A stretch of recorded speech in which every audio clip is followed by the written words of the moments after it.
Bonjour, ici Mathieu, copywriter éditeur. Je suis en compagnie de David Price aujourd'hui. Bonjour David. Salut Mathieu.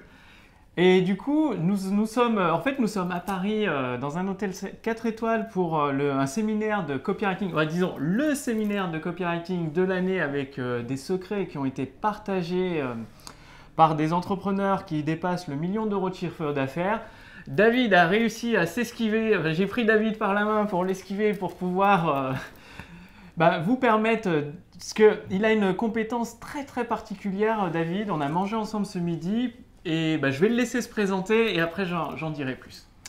Donc je m'appelle David Bress en effet, mon site web c'est davidbress.fr et alors c'est pas un site qui se visite on va dire comme ça quand on n'a rien à y faire, c'est vraiment fait pour les super experts, c'est-à-dire pour moi les gens qui ont réinventé leur métier, qui sont indépendants et qui vivent de leur savoir et de leur expertise. Et moi je suis venu ici effectivement pour voir aussi un petit peu ce qui se faisait dans le copywriting, les nouveautés, et puis voilà les tendances et aussi revoir pas mal de copains dans le secteur. Et moi, ce qui m'intéresse particulièrement, c'est la puissance des mots, évidemment. Tu dis le pouvoir des mots, je vois. Et moi, c'est une partie de mon métier, puisque je suis un ancien publicitaire. Donc, j'avais moins de 10 mots et puis moins de 30 secondes pour changer le comportement des gens et changer le destin des marques. Et là où c'est super intéressant, c'est que, si ma mémoire est bonne, David a plus de 30 ans d'expérience. Non, 20 ans. Oui, 20 ans. Plus de 20. Plus de 20 ans d'expérience dans le domaine de la publicité et là vous êtes sur la chaîne Le Pouvoir des mots et ce qui est extrêmement intéressant c'est que David maîtrise le pouvoir des images, c'est-à-dire avec une image ça fait... c'était étonnant la démonstration qu'il nous a fait ce midi et du coup est-ce que tu peux nous en dire plus par rapport justement à cette utilisation des images, au message? Souvent, avec les mots, on transmet deux messages. Les premiers mots qu'on utilise et ce que la personne reçoit avec les mots. Comment, avec les images, qu'est-ce qui se passe par rapport à ça? C'est un petit peu la même chose que le langage non verbal. C'est-à-dire que, en fait, il y a un petit pourcentage, moins de 8%, qui passe en réalité par le verbal, par les mots, même si c'est déjà beaucoup, et puis que c'est comme ça qu'on communique. Mais on a énormément d'autres façons de communiquer, et le visuel, l'image est évidemment un vecteur très important. Donc dans le non-verbal, c'est-à-dire la gestuelle, dans la posture, dans les variations de la voix, voilà, tout ce qui fait, on va dire, tout ce qui est l'expression de notre corps et l'utilisation de l'espace va donner des messages. Eh bien, les images fixes, les photos par exemple, sont aussi évidemment énormément porteuses de sens et sont des vecteurs de communication qui sont souvent plus puissants et qui parlent plus fort que les mots en réalité. Et donc, ce qu'on a partagé ce midi, c'était quelques exemples de sémiologie de l'image, c'est-à-dire de décodage de la façon dont une image peut nous transmettre des informations qui sont reçues de façon totalement inconsciente et qui sont par conséquent en prise directe avec les émotions. Et on sait que les émotions sont quand même à la base de la prise de décision, donc c'est très très important. Et du coup, là où ça devient intéressant, c'est que lorsque sur votre site internet ou dans vos vidéos, dans tout votre contenu, dans tout, on va dire, votre design graphique, si je peux appeler ça comme ça, vous transmettez des éléments, c'est-à-dire comment les personnes qui nous regardent, les entrepreneurs qui nous regardent, les auteurs, les experts peuvent se dire, voilà, si je vais prendre tel logo, qu'est-ce que je vais transmettre à mon public? Parce que souvent, on s'imagine, on réfléchit un petit peu basiquement, je vais rouler en Ferrari pour transmettre le fait d'être à l'aise financièrement. Et quelles sont les questions à se poser pour aller plus loin que la première apparence? Il y a beaucoup de dimensions dans ta question, donc je vais essayer d'en citer plusieurs sans trop les oublier. Donc si j'ai des confrères qui regardent, ne m'en veuillez pas. On parle des couleurs par exemple déjà, donc on sait que les couleurs elles-mêmes sont porteuses de sens. Par exemple, l'utilisation du orange dans l'inconscient collectif, c'est plutôt une couleur qui va par exemple avec tout ce qui est low cost. Par exemple, voilà, dans l'aviation civile, enfin dans les compagnies aériennes, c'est EasyJet, mais dans d'autres secteurs d'activité, pareil, le orange est assigné en fait à cette tâche-là. Le bleu, c'est plutôt le conseil, c'est plutôt le sérieux, c'est plutôt, voilà, c'est une couleur qui est apaisante. Après, on va avoir le noir qui va donner le côté très design, très, on va dire, très rigoureux, très strict. Voilà, donc les couleurs déjà, c'est une chose. Mais je ne vais pas m'étaler là-dessus. Pour rebondir, parce que tu dis le orange, et à quoi j'ai pensé quand tu as dit orange? À la société Orange avec son carré orange. Est-ce que c'était une stratégie de leur part? Parce qu'ils sont quand même positionnés sur des prix plutôt haut de gamme par rapport aux autres. Est-ce que leur logo était choisi par rapport à ça? C'est une bonne question, mais en fait c'est une particularité parce que Orange, c'est venu du fait que France Télécom a racheté la marque anglaise qui s'appelait Orange. Donc il n'y a pas eu de choix, on va dire, de la couleur. C'est quand on s'appelle Orange, c'est difficile de faire un logo bleu. Donc voilà, on va dire que là c'est un petit peu différent. C'est plutôt, on va dire, une raison historique. Mais bon, sur les couleurs, je ne vais pas m'étaler trop parce que le plus important, c'est vraiment le sens des images elles-mêmes.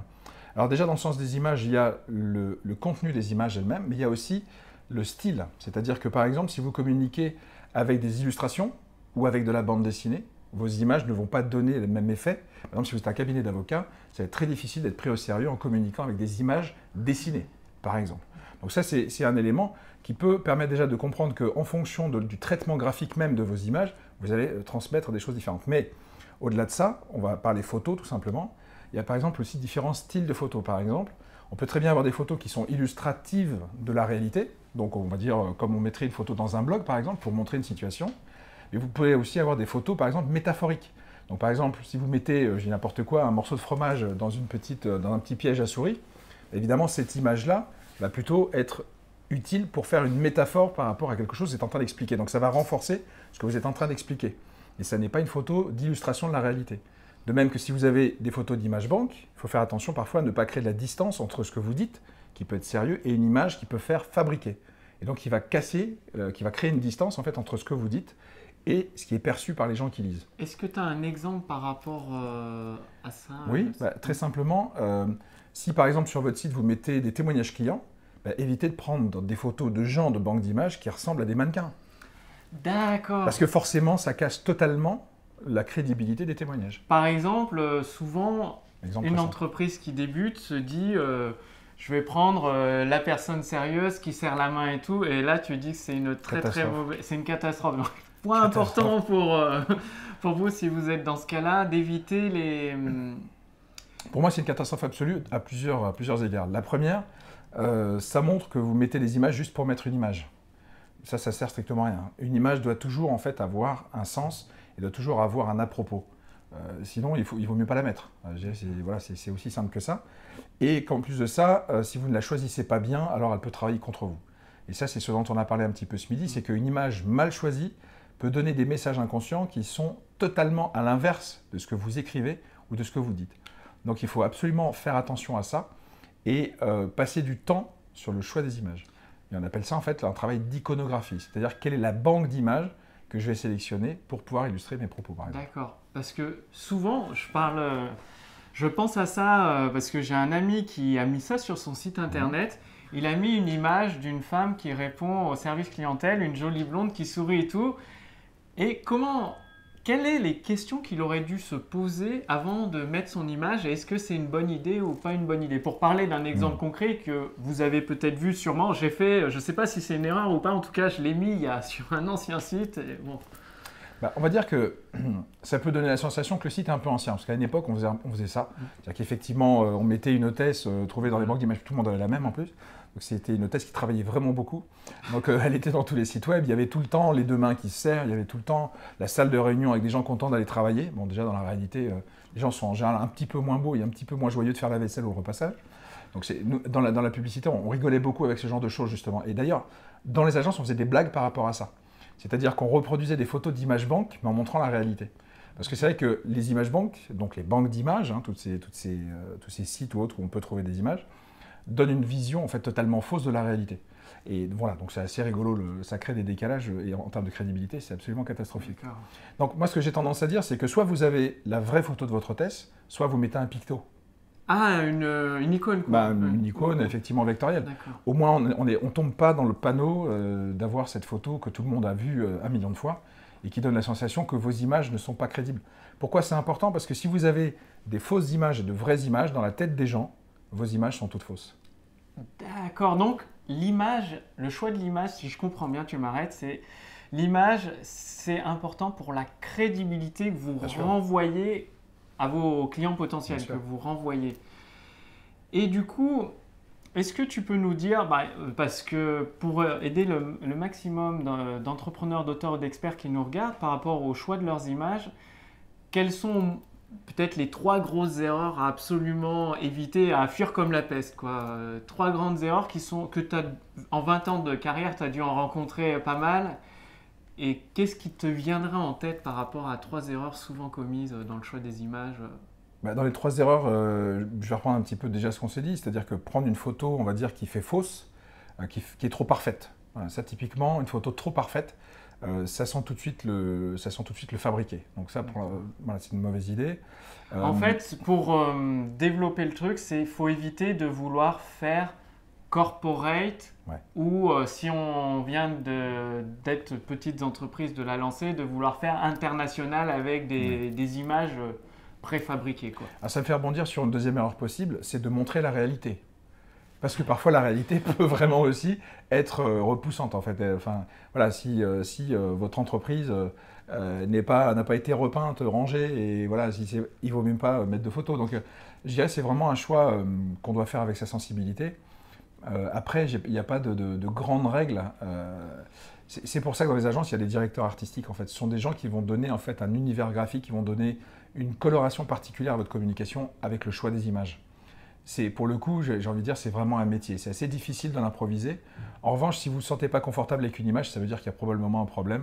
Donc, il faut se fier un peu à son intuition. Et ce que tu disais ce midi, ce qui m'a fait tilt, ce que j'ai trouvé très très pertinent, c'est de choisir, quand vous faites faire votre logo, c'est de ne pas choisir un logo qui fait beau, qui fait que beau, que Ouais. seulement beau.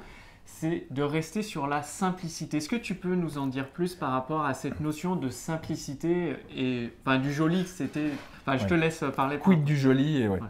En fait, ce que j'expliquais, c'est que l'esthétisme est une chose importante et que c'est pour moi une condition sine qua non. C'est-à-dire que si on fait faire par exemple une identité visuelle, donc le logo de son entreprise, il est important qu'il soit beau. Mais ça n'est pas suffisant. C'est-à-dire que faire beau, c'est facile en réalité. En plus, aujourd'hui, il y a énormément de sources différentes. On peut vraiment trouver des logos très très facilement pour pas cher. Ce qui va faire la différence, c'est le sens. Donc, si vous avez à la fois du sens et du beau, alors là, on commence à être bien. Mais attention, il ne faut pas tomber non plus dans le gadget. Dans la pub, on appelle ça des Mickey. C'est le truc rigolo qui essaie d'expliquer. Par exemple, Adidas ne fait pas un logo en forme de chaussure pour qu'on comprenne que c'est des chaussures. Or, vous voyez des boîtes d'informatique encore avec... on ne fait plus une souris, mais presque. Quoi. Il y a encore des arrobas qui se promènent, des claviers. Voilà. Donc, ça, c'est vraiment le signe que vous êtes une toute petite boîte qui travaille dans sa cave. Les grandes marques sont des marques en fait qui affichent une sérénité et un charisme qui est dû notamment à l'épure. Si vous regardez le logo de Sony, c'est 4 lettres. Il n'y a pas de dessin, il n'y a rien du tout. Si vous regardez, je citais Adidas, mais on pourrait prendre Nike, on pourrait prendre Apple. Enfin, regardez vos 10 ou 20 grosses marques préférées, vous allez remarquer que les logos sont tous très très dépouillés. Parce que, alors dépouillé, ça ne veut pas dire simpliste. Hein, c'est ça qui est compliqué. Et ça ne veut pas dire qu'on ne met rien dedans. Mais ça veut dire que c'est la bonne petite chose. En fait, je crois que c'est Saint-Exupéry qui disait que la perfection, c'est quand il n'y a plus rien à enlever. Un bon logo, c'est ça. C'est quand il n'y a plus rien à enlever. Et là où je rebondis de ce que tu disais et que je pense qui me semble important, est-ce que tu peux nous en dire plus sur la notion de sens? C'est-à-dire, quel est le sens que vous voulez transmettre avec votre logo? Parce qu'il y a certaines entreprises qui veulent transmettre une certaine notion de prestige. D'autres entreprises qui veulent transmettre une certaine notion de je suis le mec le plus sociable du monde, quoi. Est-ce que tu peux nous en dire plus par rapport au sens Alors moi, ce n'est pas l'exercice que je préfère, le travail du logo. Enfin, c'est quelque chose que j'ai fait pendant très longtemps et que je connais bien. Mais je dirais que, pour répondre à ta question, le logo, il ne peut porter qu'un seul message. Il ne peut pas en porter 10 000. Donc ça, c'est vraiment très important de comprendre ça. Et parfois même, il ne porte pas de message, mais il va simplement porter des évocations. C'est-à-dire que parfois, ça ne va pas être compréhensible, mais ce qu'il dégage, et donc c'est là que c'est très compliqué, parce qu'on est vraiment dans le signe. Par exemple, ça va être la largeur des lettres, ou ça va être l'épaisseur du bas des lettres, qui fait que ça va donner une impression de stabilité. Ou au contraire, le côté un petit peu fin, qui va donner le côté aérien, plus féminin. Donc on est plus dans des notions comme ça. Donc là, on est vraiment dans un travail, c'est pour ça qu'il faut des directeurs artistiques ou des graphistes très bons. C'est-à-dire que leur boulot, ça va être de transformer quelque part une personnalité en esthétique. Donc, épaisseur de la lettre, choix des typographies, choix des couleurs. Est-ce qu'il y a un cadre, est-ce qu'il n'y a pas de cadre? Est-ce qu'on a des formes arrondies, est-ce qu'on a des formes au contraire avec des angles forts? Voilà, ça, c'est vraiment des choses extrêmement pointues. D'accord. Et merci beaucoup, David. Et une dernière question pour... c'est tellement intéressant. C'est vraiment comme le pouvoir des mots. C'est ce que tu nous disais ce midi. Rien qu'en changeant une image pendant toute une phase d'échange avec vos clients potentiels, ça change tout parce que c'est possible d'attirer des personnes totalement différentes selon l'illustration que vous choisissez. Est-ce que pour le choix d'une illustration, est-ce que tu peux partager, je ne sais pas comment tu fonctionnes, mais pour le choix d'une illustration, est-ce que tu as des questions que tu te poses? Je ne sais pas, par exemple, s'il y a un livre comme ça, quelles questions faut se poser pour que la personne, pour bien cibler son client, quoi. Alors je vais essayer de répondre au mieux à cette question, même si c'est une question un peu compliquée. Mais pour moi, il faut comprendre une chose, c'est que communiquer, ce n'est pas attirer plus de monde. Communiquer, c'est repousser les gens que vous ne voulez pas. Et les gens que vous ne voulez pas, ce sont les gens qui vont vous faire perdre du temps, ce sont les gens qui n'ont pas les moyens de payer vos services. Et quand je dis pas les moyens de payer vos services, on n'est pas en train de faire du jugement, mais imaginez la situation suivante, que quelqu'un doit vendre un rein ou un de ses enfants pour acheter votre produit, ce ne sera jamais assez bon pour lui, puisque l'effort qu'il a fait était tellement grand que quoi qu'il arrive, ce sera en dessous, le résultat sera en dessous de ce qu'il attendait. Donc dans tous les cas, vous aurez un client mécontent, et au final, ce sera du perdant-perdant, puisqu'il va vous pourrir votre réputation, parce qu'il va vous faire des reproches, donc il va vous mettre en plus dans une énergie négative. Donc bien communiquer, c'est surtout faire en sorte de tendre aux gens des signes perceptibles, donc on parle d'image, de couleur, on parle de message, qui font que les gens pour qui votre marque est faite, l'âme sœur de votre marque, de vos produits, va se reconnaître dedans et va dire « ça y est, j'ai enfin trouvé ce que je cherchais ». Donc notre boulot, c'est vraiment ça, c'est de faire en sorte, moi je dis toujours, on est des agences matrimoniales, c'est de faire en sorte de faire rencontrer la marque avec ces hommes et ces femmes qui vont être, on va dire, des partenaires pour la vie, pour longtemps. Donc moi je parle toujours de différentes phases aussi dans la relation. Pour moi c'est vraiment, je fais toujours la métaphore aussi avec la relation amoureuse.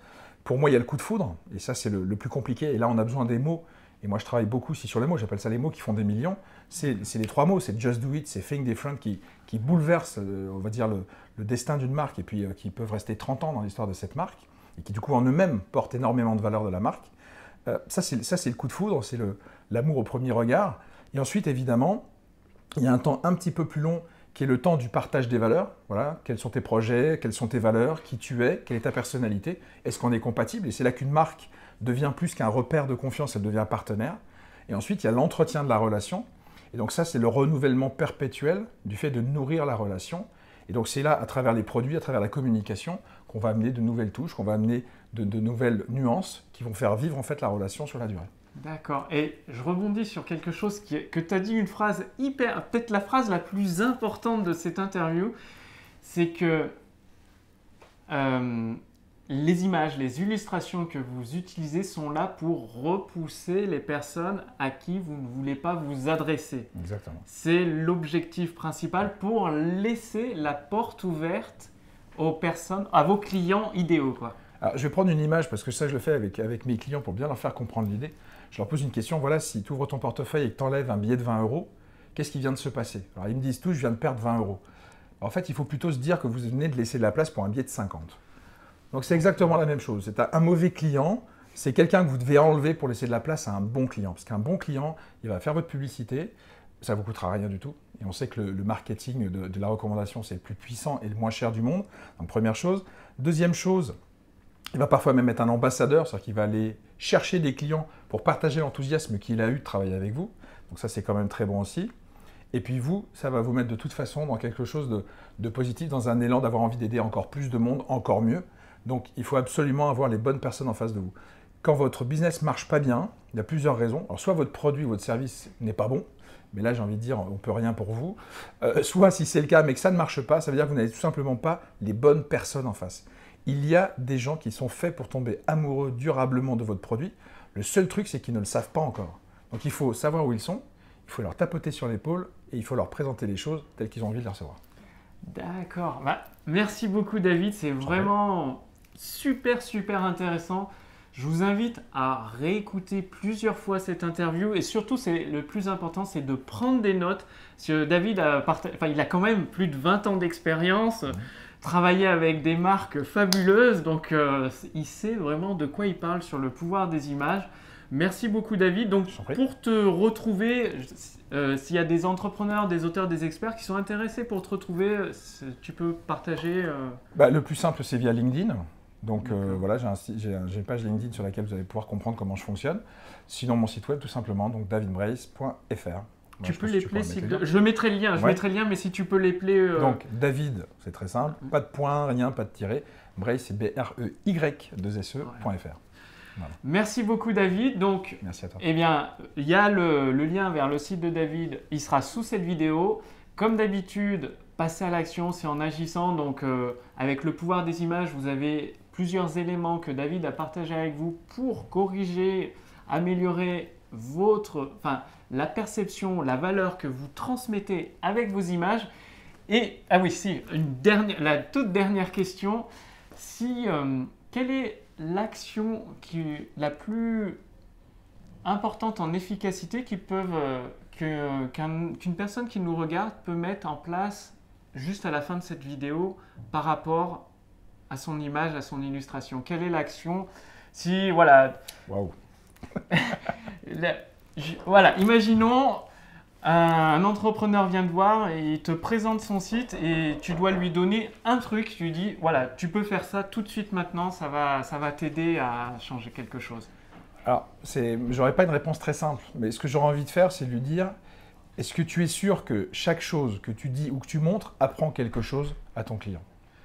Il y a trop souvent d'informations qui ne servent à rien et que comme la qualité de l'attention, enfin on est aujourd'hui dans une guerre de l'attention parce qu'on manque de temps pour parler aux gens, il manque de temps pour nous écouter. Donc moins vous donnez d'informations, mieux c'est. Mais encore faut-il que ce soit les bonnes informations. Et si j'avais un seul conseil, c'est un message à la fois. C'est tout. D'accord, donc ce qui veut dire pour développer concrètement, ce qu'il peut faire, c'est se poser la question, est-ce que cette image a une utilité pour transmettre mes valeurs? Est-ce qu'elle m'aide ou elle travaille contre moi? Si elle travaille contre vous, il faut la virer tout de suite. Voilà, ok. Merci beaucoup David, c'était un plaisir. Comme d'habitude, passez à l'action et puis je vous retrouve pour des nouvelles vidéos dès demain sur la chaîne Le Pouvoir des mots. Merci beaucoup, salut! Salut!